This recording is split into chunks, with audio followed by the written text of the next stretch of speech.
भारत में हाल ही में 18वीं लोकसभा के चुनाव पूरे हुए हैं, जिसमें एनडीए गठबंधन को एक बार फिर से बहुमत मिली है। एनडीए गठबंधन को 292 सीट मिली है, तो वहीं इंडिया गठबंधन को 240। पिछली बार जहां भाजपा को अकेले ही बहुमत मिल गया था, लेकिन इस बार सहयोगी दलों के सहयोग से सरकार बनानी पड़ रही है, जिसमें बिहार के मुख्यमंत्री नीतीश कुमार की पार्टी जनता दल यूनाइटेड और आंध्र प्रदेश के चंद्रबाबू नायडू की तेलुगु देशम पार्टी का बड़ा योगदान है। इसी बीच अब इन दोनों राज्यों को विशेष राज्य का दर्जा दिए जाने के आसार नजर आ रहे हैं। क्या होते हैं विशेष राज्य बनाने के फायदे? कैसे मिलता है विशेष राज्य का दर्जा? भारत में फिलहाल कितने राज्यों को प्राप्त है ये दर्जा?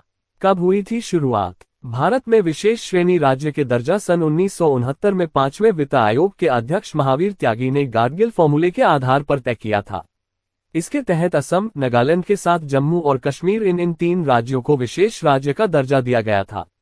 गाडगिल फॉर्मूले के अनुसार इसका आंकलन करने में सामाजिक, आर्थिक और भौगोलिक परिस्थितियों को मद्देनजर रखा गया था। भारत के राष्ट्रीय विकास परिषद ने विशेष राज्य का दर्जा देने के लिए कुछ मापदंड तैयार किए थे, जिनमें राज्य की प्रति व्यक्ति आय, उसकी आमदनी का स्रोत, राज्य का इलाका कैसा है, पहाड़ी है, दुर्गम है, जनसंख्या कितनी है, इसके साथ ही कुछ अन्य और मानकों के आधार पर दर्ज दिया गया है। भारतीय संविधान की धारा 371 के तहत किसी राज्य के लिए विशेष प्रावधान किए जाते हैं, जिसके तहत उसे विशेष श्रेणी का दर्जा दिया जाता है। क्या होते हैं इसमें फायदे?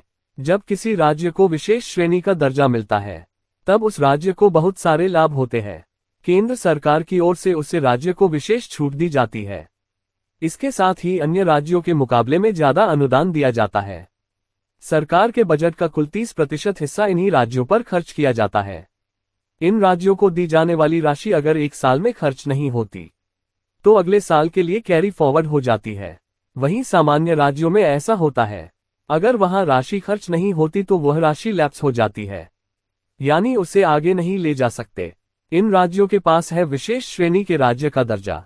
भारत में फिलहाल 11 राज्यों के पास विशेष श्रेणी के राज्य का दर्जा हासिल है। इन राज्यों में अधिकतर राज्य पूर्वोत्तर के हैं, जिनमें मेघालय, मणिपुर, मिजोरम, सिक्किम, त्रिपुरा, अरुणाचल प्रदेश, नागालैंड और असम है।